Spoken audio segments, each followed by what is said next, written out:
일일 확진자가 신천지 사건 이후로 최다 인원이었다고 해요. 2월 말쯤에 강단 말씀에서 이게 한참 코로나가 터지고 한국을 이렇게 뒤덮고 있을 때 목사님을 통해 이런 말씀이 선포되었습니다. 역대하 7장 11절부터 14절에 솔로몬이 여호와의 전과 왕궁 건축을 마치고 솔로몬의 심중에 여호와의 전과 자기의 궁궐에 그가 이루고자 한 것을 다 형통하게 이루니라. 밤에 여호와께서 솔로몬에게 나타나사 그에게 이르시되 내가 이미 내 기도를 듣고 이곳을 택하여 내게 제사하는 성전을 삼았으니 혹 내가 하늘을 닫고 비를 내리지 아니하거나 혹 메뚜기들에게 토산을 먹게 하거나 혹 전염병이 내 백성 가운데 유행하게 될 때에 내 이름으로 일컫는 내 백성이 그들의 악한 길에서 떠나 스스로를 낮추고 기도하여 내 얼굴을 찾으면 내가 하늘에서 듣고 그들의 죄를 사하고 기도에 내가 눈을 들고 귀를 기울이니. 다시 강단의 말씀을 떠올리며 오늘은 기도에 관해서 좀 이야기를 하려고 합니다. 방금 본 본문은 역대하 7장 11절부터 14절이었습니다. 흔히 지금 2030 세대를 삼포 세대라고 해요. 세 가지를 포기했다라고 합니다. 뭘 포기했냐면은 여러분 삼포 세대면 어떤 걸 포기한 것 같으세요? 삼포 세대? 자, 우리 승준이가 가장 하고 싶어하는 연애를 요즘 젊은 2030 세대들이 연애를 포기했고 결혼을 포기했고 출산을 포기했다고 합니다. 참 안타깝죠. 그 이슬람의 전략이 이슬람은 전도를 하지 않아요. 아이를 7명씩 낳는 거예요. 자연스럽게 전도가 되겠죠. 우리는 기독교인들은 한두 명 낳을 때 그래서 유럽과 뭐 미국의 이슬람 인구가 급격하게 늘어가고 있다고 하는데 세 가지를 포기했다고 해요. 근데 최근에 이 세 가지 포기한 걸 넘어서서 이제는 집과 경력까지 포기한 오포 세대가 나왔다고 합니다. 뭐 여러분 그런 용어 많이 들어보셨죠? 독신주의자, 뭐 비혼주의자. 그 부부인데 결혼했는데 의도적으로 아이를 낳지 않는 뭐 딩크족.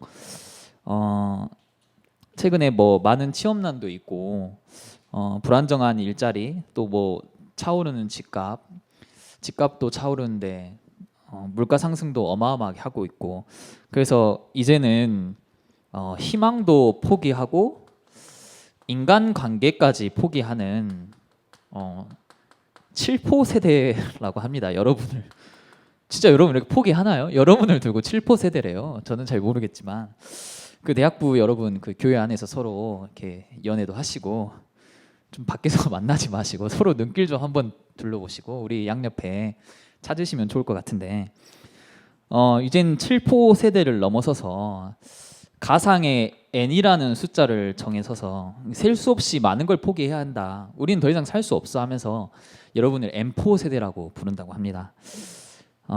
저는 공감이 잘 안 되지만 그렇다고 하더라고요. 근데 제 아버지가 그런 말을 해요. 그 학교에 가려면 예전에 이렇게 산을 타고 넘어가야 되는 거예요. 그래서 뭐 10리, 20리 이렇게 걸어서 가는데 지금처럼 뭐 버스가 있는 것도 아니고 스쿨 버스가 있는 것도 아니고 대중교통이 있는 것도 아니고 얼마나 힘들겠어요. 그 산을 타고 걸어가는데 매일 비가 오면은 못 가는 날도 있었대요. 학교를 산을 타야 되는데 비가 너무 많이 오면 여러분 그 심리라는 단어도 잘 모르시죠? 심리가 몇 킬로인지. 이럴 수가. 그 공부하다가 너무 피곤한데 공부는 해야겠고 목에다가 이렇게 밧줄을 맸대요. 그래서 위에는 물바가지가 있고 그래서 공부하다가 이렇게 본인도 모르게 졸게 되면 이렇게 물바가지에서 물이 쏟아지는 거예요. 그런 식으로 공부를 했다고 하더라고요. 저는 커피 한 잔 마시면 새벽까지 잠을 잘 수가 없는데 뭐 그 당시에 커피가 어디 있겠어요. 이런 뭐 도구들을 활용할 수 있는 게 어디 있겠어요. 그런 방식으로 했겠죠. 그 어머니는 학교에 결혼 수업이 있었어요. 아마 여러분 부모님들도 있을 거예요. 그 군사정권 시대에 학교에서 뭐 남자는 물론이고 여자들도 군사 교육을 시키는 거예요. 뭐 총검술, 총검 약 하면서 막 찌르기 하고 그 사진들 보니까 되게 웃기더라고요. 뭐 지금은 우리가 도저히 상상할 수 없는 모습이죠. 뭐 더 과거로 돌아가면 6.25 전쟁 시대에 더 가서 나라를 빼앗긴 일제 강점기 시대에 그때 자랐던 20, 30 세대들은 얼마나 힘들었을까. 그렇잖아요. 밖에 나가면 다 전쟁하고 있는데 내가 살고 있는 이 나라가 내 나라가 아니고 빼앗겼는데 취업을 할 수가 없는 상황이에요. 다 전쟁에 나가야 되고 다 군인으로 차출되고. 가만 보면 시대는 점점 발전했고 환경은 훨씬 좋아졌어요. 그렇잖아요. 과거에 비해서. 근데 왜 이런 3포 세대, 이런 M포 세대, 7포 세대 이런 용어들이 나왔고 지금 젊은이들이 그렇게 힘들어할까? 제 생각에는 사람들의 마음이, 그리고 사람들이 생각이 병들고 지쳐 있는 것 같아요. 그렇죠? 상황은 훨씬 더 좋아졌어요. 그렇죠? 시대는 더 좋아졌고 우리 삶이 더 편리해졌고, 근데 우리 마음과 생각이 병들어 있지 않나. 그래서 뭐 헬조선이다, 우리는 포기해야 한다, 살기 힘들다 하지만 실제로는 이것들 때문에 그러지 않을까? 최근에 홍수가 이 도시를 많이 침범했죠.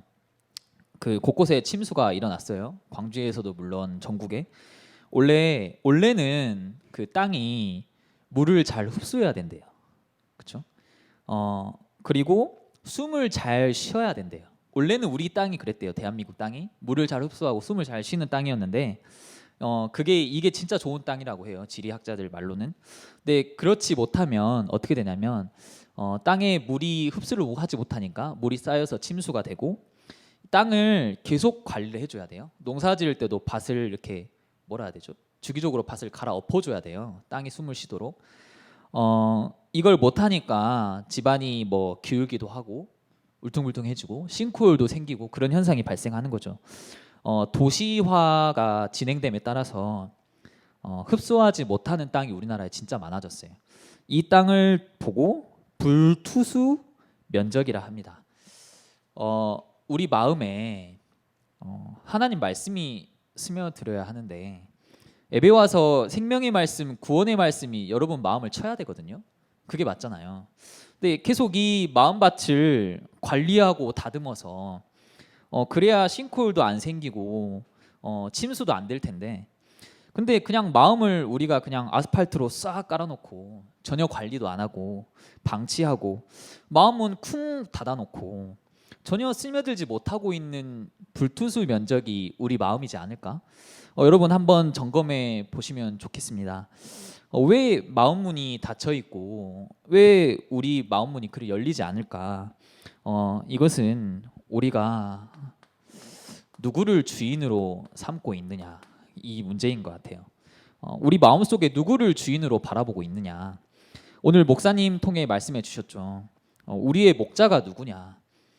예배 왔는데 예배 대상이 누군지 몰라요. 그렇죠? 예배의 주인이 누군지 몰라요. 당연히 눈과 귀가 닫혀버리겠죠. 기도해야 되는데 기도의 대상이 누군지 모르고 내가 다른 것을 주인 삼고 있으면 당연히 기도가 안 될 수밖에 없죠.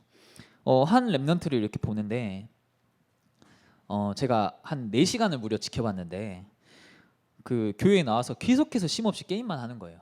이 게임이 끝나면 다른 게임을 하고, 다른 게임이 끝나면 또 다른 게임을 하고, 그 게임이 끝나면 또 다른 게임을 하고, 어떻게 저렇게 할 수 있을까? 저 친구에게는 아마 전혀 예배와 기도가 되지 않겠죠.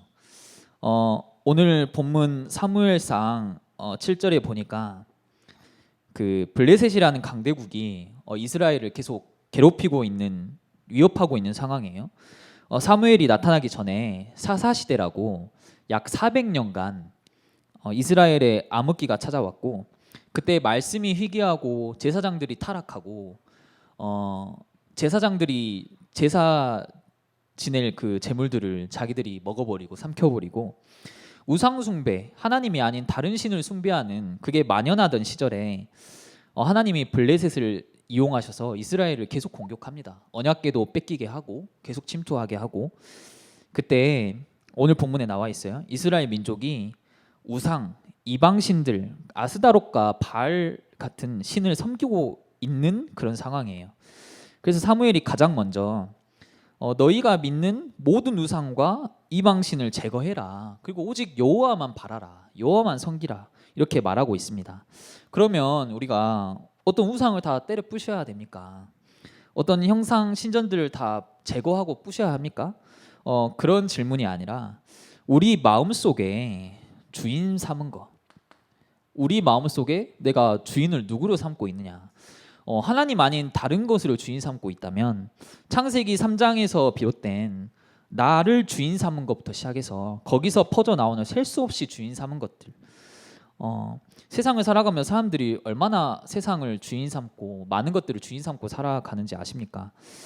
그런데 출애굽기 32장 한번 보시겠습니다. 출애굽기 32장 9절에 보니까 이렇게 나와 있습니다. 출애굽기 32장 9절에 여호와께서 또 모세에게 이르시되 내가 이 백성을 보니 목이 뻣뻣한 백성이로다. 고대 사회에서 서열이 굉장히 중요했어요. 그래서 자기보다 윗사람을 보면 윗사람을 보거나 만나면 이렇게 깍듯이 인사를 해야 돼요. 고대 사회에서는 그게 국룰이었어요.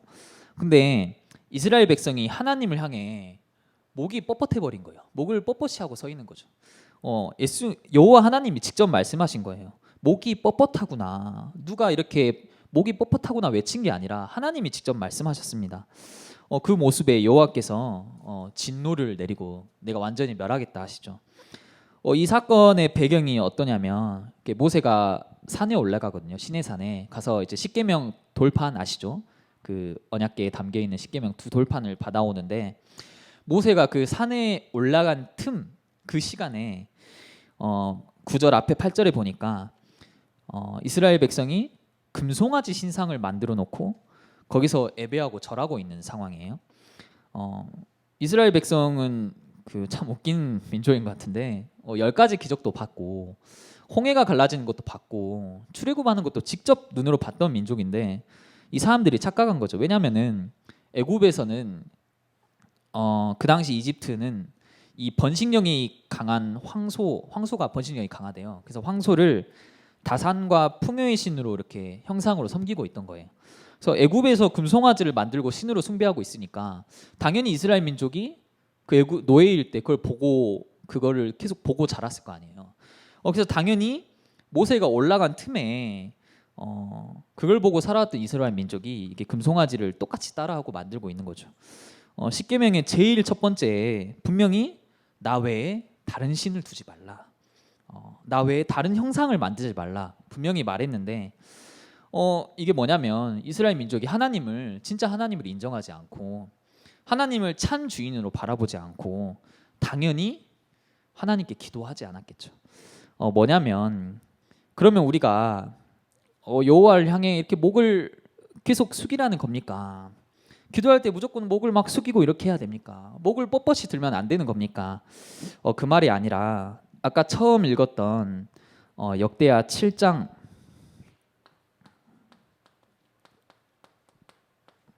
역대하 7장에 내 이름으로 일컫는 내 백성이 스스로를 낮추고 기도하여 내 얼굴을 찾으라. 그러면 내가 하늘에서 듣고 그들의 죄를 사하고 내가 눈을 들고 귀를 기울일 거야. 기도에 응답할 거야. 우리는 우리 스스로를 낮춰야 돼요. 혹시 여러분 스스로가 주인 돼서 하나님 앞에 목을 뻣뻣이 들고 있진 않은지, 목을 뻣뻣이 드는 어떤 행위를 말하는 게 아니라 한 주간 내 인생의 주인이 내가 되고 내 인생의 주인이 세상 문화가 되고 전혀 하나님을 바라보지 않고 하나님을 섬기지 않는 그런 상태인지, 그걸 보고 하나님이 너는 목을 뻣뻣하구나. 이스라엘 민족은 금송아지가 여호와인 줄 알고 만들고 숭배하고 있었다니까요. 그들의 행위와 그들의 의식은 분명히 하나님을 바라보고 있었지만 그 마음속 주인이 진짜 하나님을 바라보고 있는지. 그래서 오늘 본문에 사무엘이 외칩니다. 너희는 모든 우상을 제거해라. 모든 우상을 제거했니? 그러면 온 이스라엘 백성은 미스바로 모여라. 거기서 사무엘이 이렇게 말합니다. 내가 너희를 위하여 여호와께 기도하리라. 미스바에 모여 여호와 앞에 금식하며 기도하자. 미국 강대국 미국 아시죠? 미국은 인권이 굉장히 중요한 나라예요. 인권이 굉장히 크게 다뤄진 나라고. 그래서 안전벨트는 한국에서 자동차에 의무예요. 그렇죠? 안전벨트를 안 하면 벌금을 내고 안전벨트를 안 매면 막 안 맸다고 삐삐 소리가 나고 무조건 매게 만들죠. 어, 근데 미국은 어떤 상황이냐면 내가 안 매겠다는데 왜 국가에서 이걸 통제합니까? 그 정도로 인권이 강한 나라예요. 그래서 우리나라는 안전벨트가 필수잖아요. 그래서 안전벨트가 되게 안 좋대요. 그래서 안전벨트가 너무 싸구려래요. 왜냐하면은 의무니까 이걸 누가 옵션으로 더 좋은 걸 달지 않을 거 아니에요. 근데 미국 차들은 안전벨트에 막 따뜻한 열기도 나오고 뭐 여기에 그 상황에 따라 이게 좌우로 움직이면서 막 부풀어 올렸다가 내려갔다 하기도 하고 왜냐면은 거기는 안전벨트가 옵션이 되는 거예요. 의무가 아니고 내가 더 좋은 안전벨트를 맬 수 있구나 이런 상황이라고 합니다. 그래서 대부분 매지 않는다고. 그래서 내 생명 내가 죽는데 국가가 왜 그것까지 터치합니까? 마스크를 쓰라고 하는데 미국은 전혀 그게 안 먹히죠. 내가 안 쓰겠다는데 왜 그러십니까? 그 정도로 인권이 강한 나라인데 최근에 그 정도로 완전히 나중심의 사상, 인권이라는 명목 하에 내가 주인 되어서 완전히 나를 드러내고 있는 미국에서 최근에 이 미스바 운동이 시작되고 있습니다. 기도 운동 일으키고 있어요. 교회가 다시 기도하기 시작했고 교회가 다시 회복하기 시작했습니다. 영상 준비됐나요? 잠깐 영상 한번 보겠습니다.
네, 여기까지 보도록 하겠습니다. 영상이 좀 길어가지고 어, 하나님 없는 문화가 최고 정점을 찍는 미국에서 다시 하나님을 찾고 하나님을 바라보고 오직 하나님께만 구하는 기도 운동이 회복되고 있습니다. 우리가 진짜 기도에 회복돼야 할 것은 우리 안에 있는 우상을 제거해버리는 것, 나도 모르게 갖고 있는 우상을 제거해버리는 것, 내가 주인 삼고 있는 다른 것들을 완전히 하나님께로 나아가는 것, 이걸 먼저 한 후에 사무엘이 미스바로 모이라고 했습니다. 기도에 우선해야 될 것이죠. 우리 안에 오직 유일하신 예수 그리스도, 우리의 목자 대신, 우리의 목자는 선한 목자 한 분이잖아요. 그 목자를 바라보는 우리의 생각과 마음을 완전히 바꾸는 것, 그게 기도의 시작입니다. 김비서가 왜 그럴까라는 드라마가 있어요. 재밌습니다. 제가 한 3년 전인가 2년 전쯤에 봤었는데, 그 둘이 사랑하는 사이가 돼서 결혼을 하는데, 남자는 부회장이고 여자는 그 부회장을 모시는 비서예요. 서로 결혼을 하게 됐는데 어느 날 여자가 자기가 하고 싶은 일이 생긴 거예요. 그래서 비서 업무를 그만두겠다, 내가 하고 싶은 일은 찾을 거야. 그래서 남자가 생각하기에 저 여자는 분명히 나한테 꼭 필요한 사람이지만 너가 원하는 일이 있다면 그렇게 하도록 해, 말투가 그렇게 하도록 하지, 막 이런 말투예요. 근데 거기에 여자가 감동을 하죠. 그래서 비서 일을 그만두고 떠나는데 어떠한 사건으로 이렇게 자기를 돌아보게 돼요, 여자가. 그러면서 나는 내가 하고 싶은 일을 위해 찾아 떠났는데 그게 맞다고 생각했는데 정말 행복한 일이 뭐였냐면 사랑하는 남자를 위해서 내가 비서 업무를 해주고 이 사람을 챙겨주고 그게 나에게 참 기쁨이었구나, 이런 고백이 나와요. 그래서 이걸 남자에게 이야기했더니 남자가 또 막 하여튼 그러면 남자가 그래서 또 흥분을 하더라고요. 그런 일이 있었는데 드라마가 이 웹툰을 원작으로 해서 막 주인공 뒤에 막 아우라가 나오고 막 하트 뿅뿅 막 이런 좀 이상한 오글거리는 게 있긴 하지만 대사들도 재밌습니다. 못 보셨다면 우리 꼭 보시고, 이 드라마 스토리를 보면서 그런 생각을 했어요. 우리가 처음 하나님을 만나고 복음을 깨달았을 때 나는 하나님을 위해 살 거야, 난 이 일이 가장 행복해, 난 하나님만 바라봐야지, 나는 그래 오직 복음이구나, 진짜 이 복음만을 위해 살아야지. 근데 어느 순간 내가 하고 싶은 일을 위해 찾아 떠나고 내가 주인이 되어 살다가 하나님과 멀어져서 살다가 늦게서야 내가 가장 행복한 일은 하나님 안에 거하고 내가 이 하나님께 기도하는 이 시간이 가장 행복한 시간이구나, 그거를 깨닫는 우리 모습이지 않을까. 우리 안에 있는 진짜 이 우상을 내어버리고 온갖 우상이 행해지고 우상의 정점이 달하고 있는 이 대학 문화 속에서 진짜 우리가 이 미스바에 모여서 하나님만 바라보고는 여호와 하나님을 바라볼 수 있는 정말 우리 대학부가 미스바로 모이기를 바랍니다. 여러분 대학부를 위해 진짜 기도 많이 해주시면 감사하겠어요. 대학부에 참 대학부를 맡고 밤마다 여러분 다 기도 제목, 신방한 친구들은 기도 제목이 있고 안 한 친구들은 이름 두고 기도하는데 하면 할수록 이게 성령 하나님이 아니고서는 내 힘과 내 의지와 내 노력으로는 도저히 이걸 아이들의 마음을 변화시킬 수도 없고 내가 화려한 언변으로 그들을 꾀할 수 없고 내가 어떤 걸 해도 귀를 닫고 문을 닫아버린 그 친구들을 향해서 내가 어떤 걸 할 수도 없겠더라고요. 그래서 대학 부대에 장기 결석자가 정말 많습니다. 명단을 보면 대학부 성인이 되고 사라진 친구들도 많고 군대 다녀와서 사라진 친구들도 많고 중고등부 때 여러분과 같이 교회에서 자라다가 어느 순간 안 보이는 친구들이 정말 많아요. 이 친구들을 위해 이 친구들을 어떻게 할 수가 없어요. 하나님이 이들의 마음을 치셔야지. 그래서 여러분 장기 결석자를 위해 진짜 기도해 주시고 새가족 친구들이 있습니다. 우리에게 맡겨주신 양들인데 우리가 이 양들을 위해 품고 기도해주고 관심 가져주는 게 정말 중요한 것 같아요. 그리고 우리 새내기들 한 번도 겪지 못한 대학 코로나 상황에 겹쳐 있는 이 친구들 물론 교회 오긴 하지만 이 친구들의 마음 상태가 지금 많이 교회와 멀리 떠나 있고 예배와 많이 떠나 있습니다. 그래서 새내기들 진짜 위에 기도해 주시고 에일교회 흐름 안엔 있지만 이 대학부 흐름 안에 있지 않는 우리 영혼들도 정말 많습니다. 우리가 정말 이 대학부를 위해 미스바에 모여서 한 영혼을 두고 여러분의 기도가 필요해요. 저만이 기도해서는 절대 바꿀 수 없고 여러분이 주인의식을 가지고 내게 주신 대학부, 내가 있는 대학부를 향해서 정말 이 기도 회복하는 그런 대학부 렘트들이 되길 바랍니다. 그 이전에 여러분이 먼저 하나님을 바라보고 주인을 바꾸고 여러분이 먼저 은혜 받도록 이를 위해서 진짜 기도하는 그런 시간 되길 바랍니다. 다 함께 기도하겠습니다.